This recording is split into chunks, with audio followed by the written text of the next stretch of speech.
Hello and welcome to Views on News. I'm Jawad Tehami. The Khalistan movement with time is gaining more and more momentum across the world. As we have seen on 16th of July, more than 42,000 Canadian Sikhs voted for the Khalistan movement's second phase in Canada. And now this particular voting comes just within 1 month of the assassination of Khalistan movement leader Hardeep Singh in Canada. Now, Sikh organizations and his family allege that Indian security agencies are involved in his assassination. Also, we have seen Sikhs for Justice movement have requested Canadian Prime Minister to declare Indian High Commissioner Sanjay Kumar Verma as a persona non grata and expel him for interfering in Canada's internal affairs. Also, in a letter to Canadian Prime Minister, the Sikh for Justice movement expressed concerns that Verma's remarks incited violence. Also, Sikhs for Justice movement held Kill India rallies at Indian missions in Canada, the USA, the UK and Italy. Also, we have seen Indian Minister for External Affairs S.J. Shankar, after his meeting with the Canadian counterpart, told the reporters that India has asked its partner countries such as Canada, the UK and US not to give space to what he termed as extremist Khalistani ideology, as it is not good for the relations. Now, we have earlier seen that several international human rights organizations have repeatedly raised concern and alarm regarding the discrimination which is being meted out towards the religious minorities in India under Bharatiya Janata Party, the Prime Minister of which is, we all know, Narendra Modi. Also, we have seen a United States Commission on International Religious Freedom for 4 consecutive years have urged the US State Department to include India in the list of the countries of particular concern. We'll be taking this important matter up for discussion. For that, we are honored to have been joined on Skype by Dr. Jamil Khan. He is former ambassador. Dr. Jamil Khan, thank you very much for taking time out for Views on News tonight. We really appreciate that. Later in the show, we'll be joined by the participants. I'll be introducing them as they join in. Let me begin the discussion with this particular number that we have seen in 16th of July, voting in the second phase of the Khalistan movement referendum. In Canada, more than 42,000 Canadian Sikhs voted in this particular second phase. Dr. Jamil, what's your understanding of this particular turnout? Well, that's a demonstration, and that's a clear evidence that India is accelerating its atrocities against the minority. And this is what the Sikh Justice for Sikh have started raising their voice in not only one country, in about 5 countries, including Italy, Switzerland, the UK, US, and Canada. Over 1 million Sikhs have voted for the cause. And that shows the kind of problems and the kind of marginalization which Indians have started against the minorities. Now, there are hardly any minority faction which is spared by Indian atrocities, maybe Christians, Sikhs, Muslim minority, and others. So that is basically what does it imply? It implies one thing, that BJP government in India has polarized the entire society so much, and particularly the religious polarization. And you have yourself in your intro have mentioned about the latest report of the United States indicating about the marginalization of minorities. This referendum of 18th of July, this is basically, it has happened in a city, Melton, which comprises of only 160,000 Sikhs, out of which 42,000 Sikhs have voted for it. And they have also chanted a slogan, which is more important, that we will respond to this killing by the security agencies of India. This is what the Sikhs are saying in their slogans, in their banners, by the Indian security agencies. And in this particular case also, Hardeep Singh, in a broad daylight, British Columbia, Vancouver, he was killed by 2 masked people. and the Canadian government is investigating in light of their national security advisor statement, who had made his statement a little, I think, a couple of months ago, and he has said that India is basically they are quite well involved in the interference, interference in Canada. And he had urged the Canadian PM also at that time that some action should be taken. So all these actions combined together, it gives us one point that India, after getting spot-free almost from the atrocities of Kashmiris, where they were involved in, they are involved in killing close to about 70, 80,000 Kashmiris. Custodial killing was more than about still 9 to 10,000. They have arrested civilians, about 2 million civilians in the last 17 to 18 years. So if we just compare these figures, India thought that probably they are doing these atrocities in Kashmir and with Muslims, may it be the Registration Act and other legal enactment what they had done just to marginalize the minorities. They thought probably Sikhs would also keep quiet, but Sikhs seem to be very vibrant this time, and it appears that they are not going to stop here. And they very clearly spelled it out.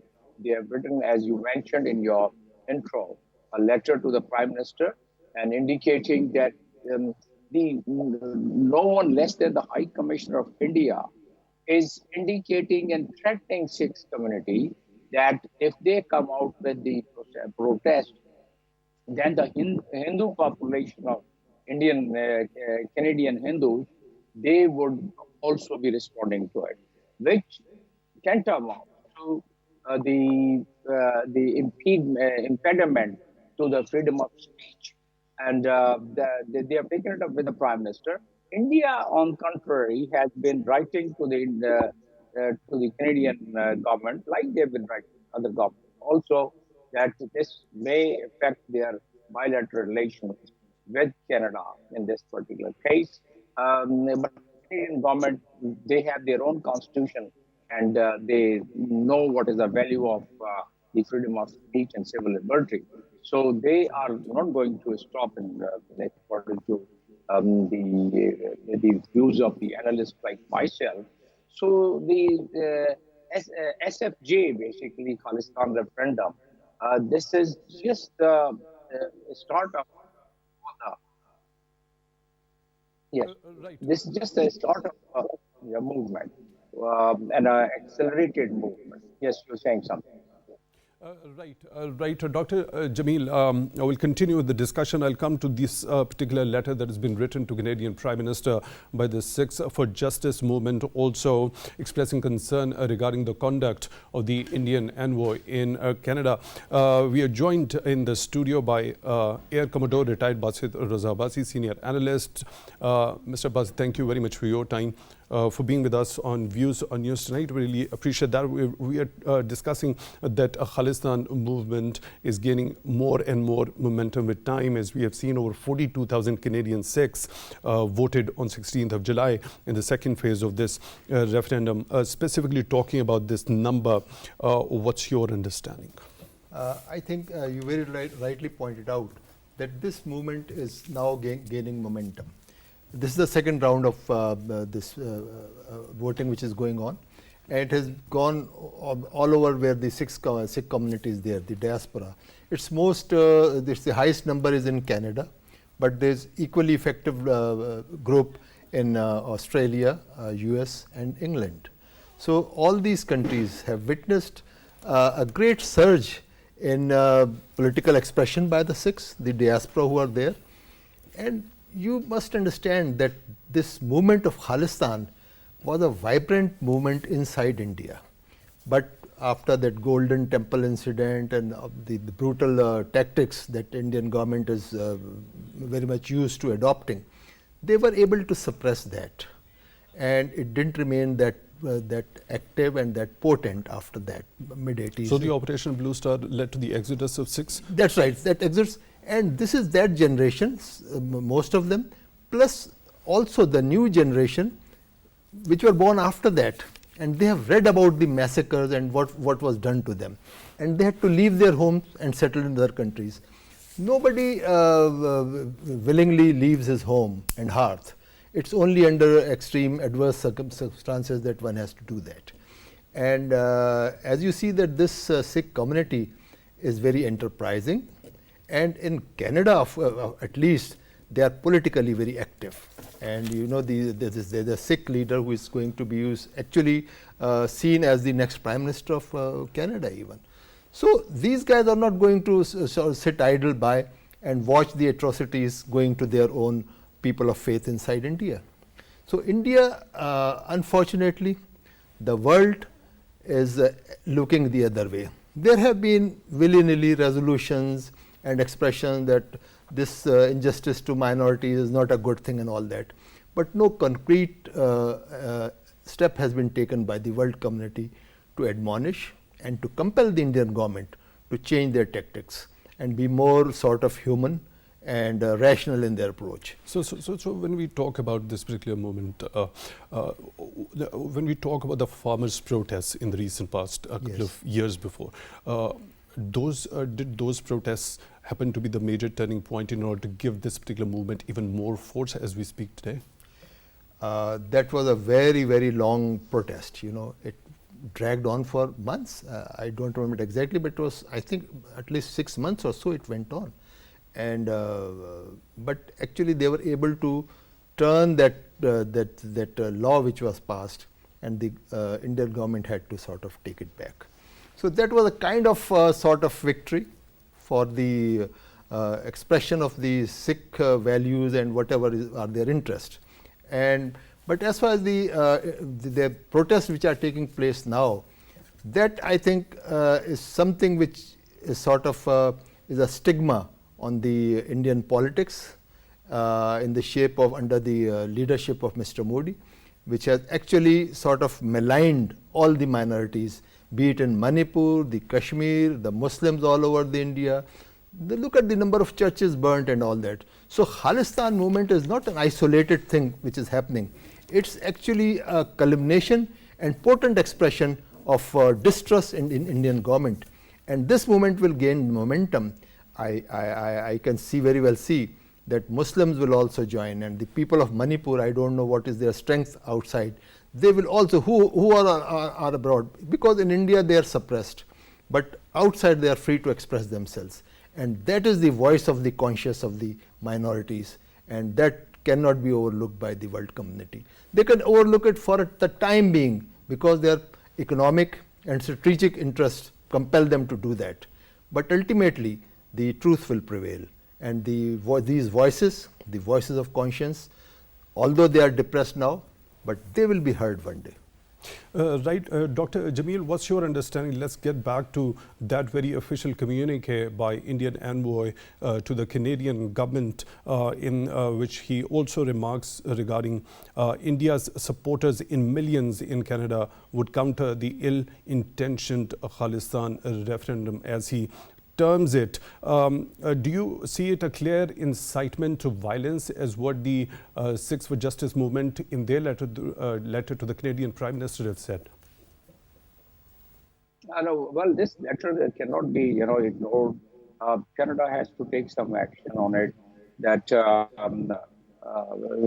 way the Indian High Commissioner has incited people, Hindu Indians there. So I think they will definitely take the cognizance of it. The Sikh community they have demanded for the expulsion of the High Commissioner. That may be a little hard because India and Canada are almost at the final stages of signing of FTA, Free Trade Agreement. And we should also have in our mind the strategic alignment of India with the United States and other candidates allies, and Canada being one of the strongest allies of the United States. It would be hard for them to take that extreme action. But one thing is for sure that Canadian Prime Minister himself has made certain statement in the past about such events in India. And as I was mentioning about the United States religious report, which they published, and in that they've mentioned about Manipur, they've mentioned about the Muslim minority, they've mentioned about the other religious minorities in the Indian territory. So if we see it in totality, I think Canadian government, even while the letter is written by High Commissioner, which how they would probably ignore that letter because that letter doesn't have any substance. Rather, it could be definitely the media would pick it up in Canada and somewhere else, in other countries as well. The independent voices, the human rights. They cannot ignore such a call by no one less than the High Commissioner, which is obviously he's representing the Indian government there in that territory. So from that standpoint, I guess the Canadian government has to respond to it, and as has been pointed out earlier by our panelists, that the Sikh community there in Canada, they are very vibrant community, and they are in the parliament, they are in their local government, they are in their state government. The Canadian government is a basically Sikhs are part and parcel, a component, major component of Canadian government. So in that in context, India probably this time in Canada and elsewhere also, because recently, last year rather, in San Francisco, the Sikh community had demonstrated. They went into the Indian Council consulate. There they had hosted their own Khalistan flag. So that is also in the fresh memory of. So this that amounts to one thing, that the momentum is gaining, and it's not only gaining, but very correctly pointed out this would also galvanize the religious minorities against these high-headedness and the atrocities by the government agencies, and not only within their own country, but as the Sikh community are alleging that it's the government agencies, the Indian government agencies, who had carried out the assassination, and they have started giving them the evidence for it.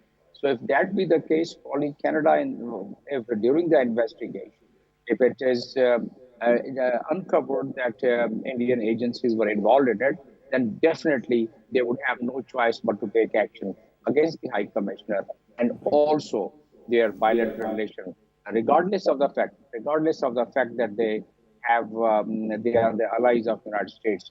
But Canadian society by itself cannot tolerate any other country interfering within their own territory, within the territory of Canada. So from Highlighted Dr. Jamil Khan. that angle, This very important and pertinent point that you just highlighted regarding the evidence and the proofs against the Indian security agencies in that particular assassination of Mr. Hardeep Singh.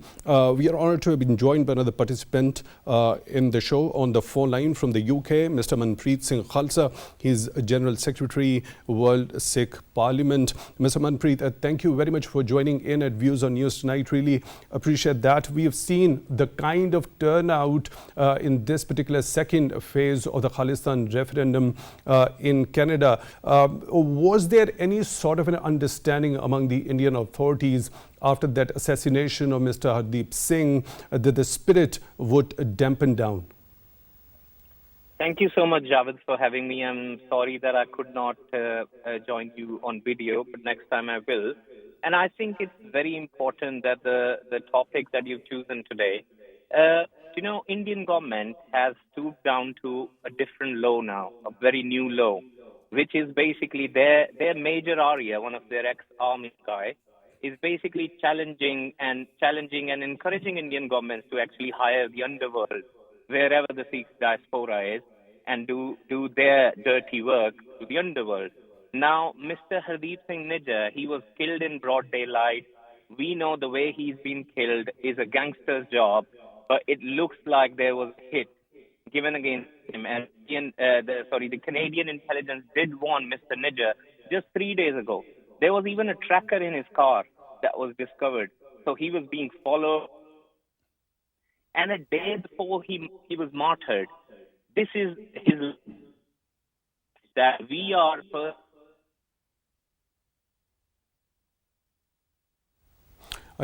Mr. Manpreet, I think there is a little bit of distortion. We'll try to reconnect to Mr. Manpreet Singh Khalsa, joining us from the UK on the phone line. Dr. Jamil Khan, you were talking about the proofs and evidence regarding that particular assassination. What sort of measures, if proven that Indian security agencies are involved in that, what sort of measures do you think the Canadian government has at hands to take in that regard?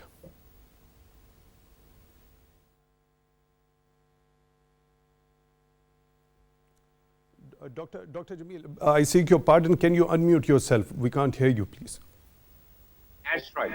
Please go ahead. Thank I think you. the Canadian government would go by the law, by their own acts and criminal justice system, because anyone who commits crime, regardless of the nationality, in any country's territory, is liable to that particular local law of that. So this homicide in Canada, even if they want to ignore, they cannot. They'll have to investigate, as a matter of fact. And what measures can they take?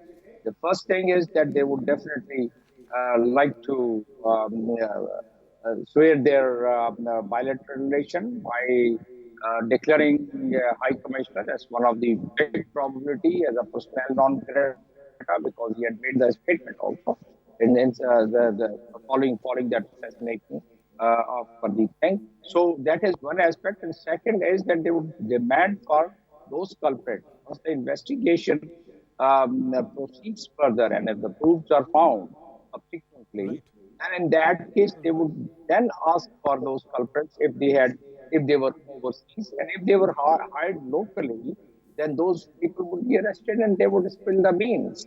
So from that Your point is standpoint, taken. Dr. Jamil Khan, I seek your pardon once again for the interjection over here. Once again, joined by Mr. Manpreet Singh Khalsa, joining us from the UK. Mr. Manpreet Singh, unfortunately, we had a little bit of distortion. Please go ahead with what you were saying earlier.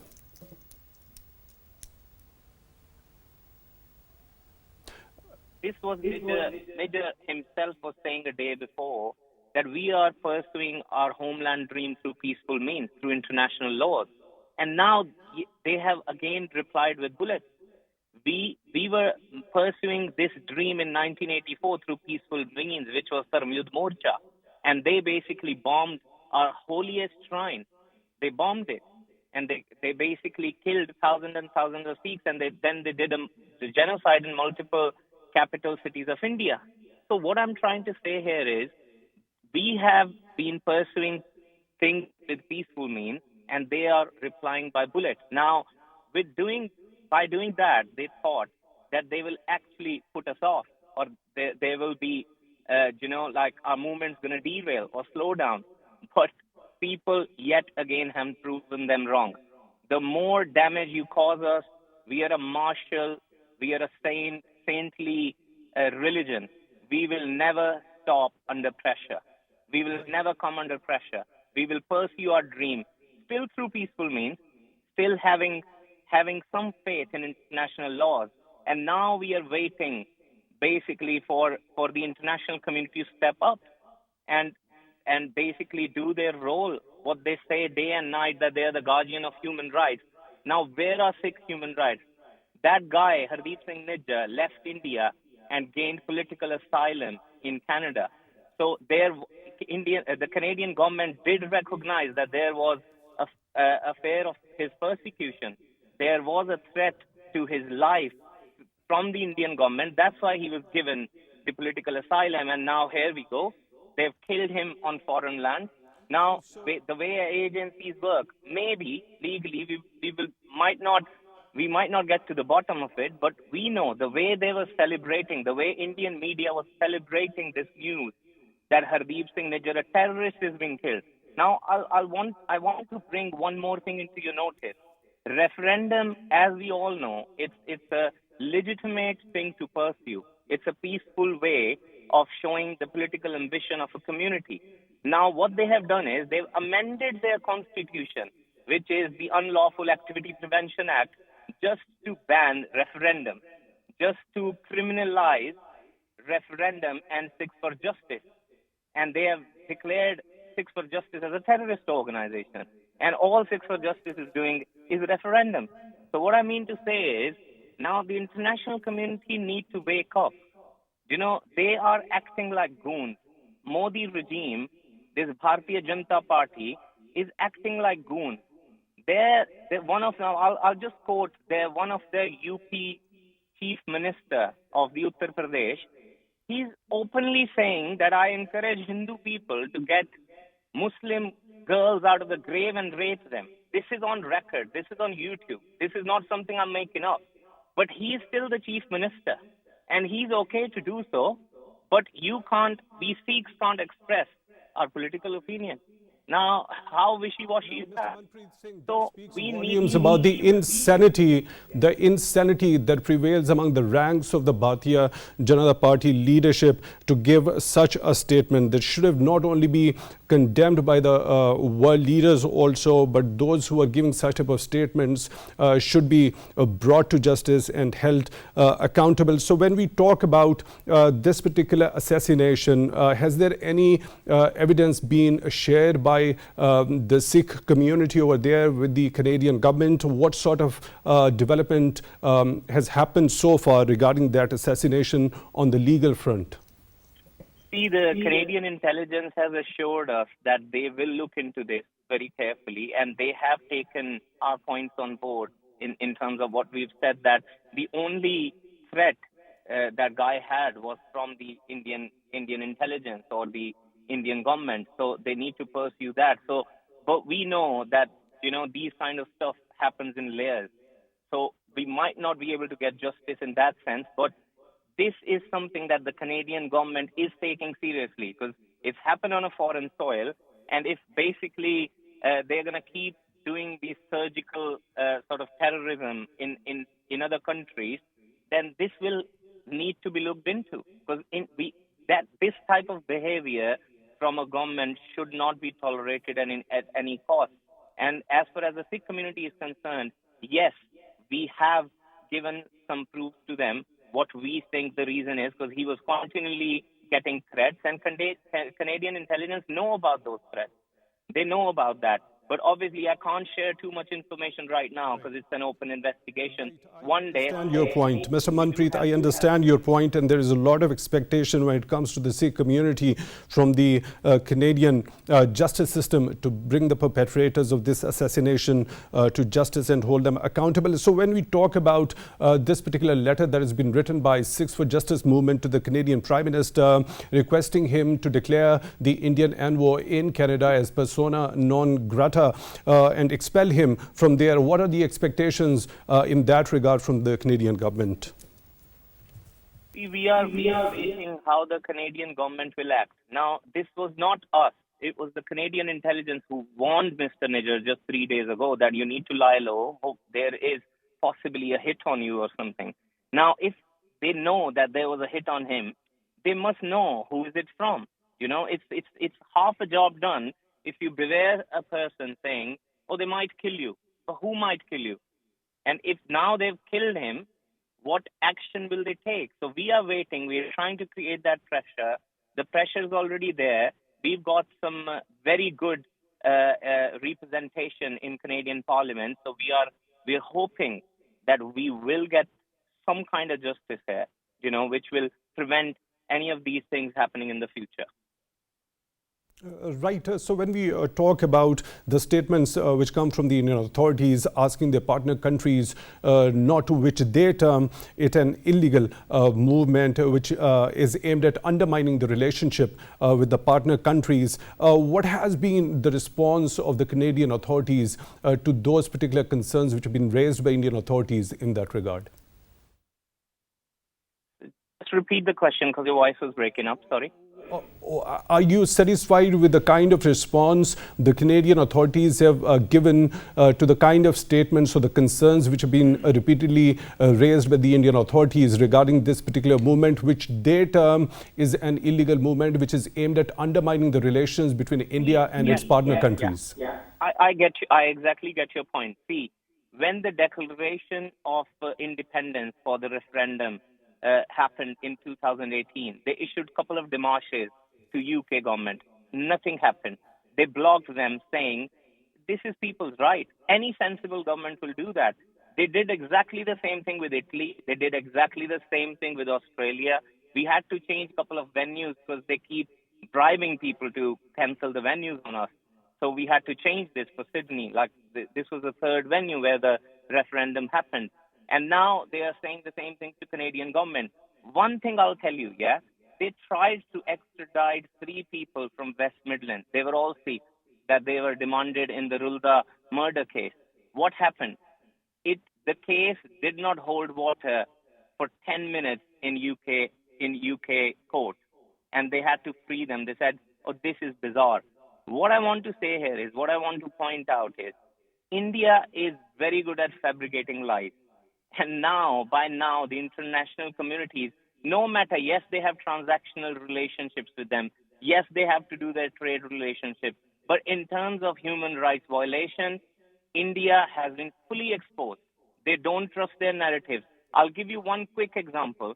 They were saying, oh, their mandirs are being targeted because on the walls of the mandir, there was Khalistan written. They did that same thing in Canada, Ontario. They did that same thing in Sydney and Melbourne. Now, what the investigation agencies found out was it was actually their community members who wrote that down and pulled it on us, Sikhs, just to defame our legitimate movement. They have done these false flag operations from day one. And by now, the authorities know. When we sit with them, in private, all these governments and all these agencies, when we tell them that this is what they've been doing, they know what they've been doing. But all they need is proof. One day, they will have, and we will do all this legally as well. Now, the Indian government cannot hide, their hypocrisy anymore. Right, Mr. Manpreet Singh, Khalsa General Secretary, World Sikh Parliament, joining us on the phone line from the UK. We really appreciate you being with us on Views on News tonight. Now, Mr. Abbasi, when we talk about this particular take, you definitely heard what Mr. Manpreet Singh had to say. India being very good at fabricating the lies and also carrying out the false flag operations. In that particular regard, don't you think the international community should take cognizance of the kind of nefarious designs and the tactics the Indian authorities resort to? And when it comes to assassinating the person who had earlier taken asylum in Canada, was assassinated over there also. As far as the international community is concerned, when Mr. Modi lands in Paris with an order of 26 Rafales and 3 submarines, there's no way the French president wouldn't hug him, wouldn't do anything whatever to please him. So unfortunately, it should not be like that. There should be moral and ethical values should be held supreme. But those Wilsonian ideals on which the American politics was based is a pipe dream now. It doesn't exist. You only read it in the books. So these days, America is the dominant power, and after the Russian invasion of Ukraine, America has got a central position in Europe. And America is fully bent towards India because they see that their only enemy is China. The only threat and to their supremacy is coming from China, not from Russia. Russia is actually a very downgraded power. Except for its nukes, it's a weak state. So now this is all going in favor of Mr. Modi. So he has a free hand. My all hopes are with Canada. Why? Because it's very difficult for the Canadian government to ignore that vibrant Sikh community which sits in their parliament and which has a very sort of clear position in their parliament. So they cannot ignore it. So they are in a sort of state of flux, or you say conflict, or you can say it's a dichotomy, whether to pursue solely their economic interest. Then what do they do about this very vibrant and effective part of their community? They can't neglect their wishes, and which are so right and so justified. And so that is, but as far as other countries are concerned, Australia, UK and America, the community is not that strong and not that active politically. You don't see those many people in their parliaments and their state councils and other senates and other state institutions, public institutions.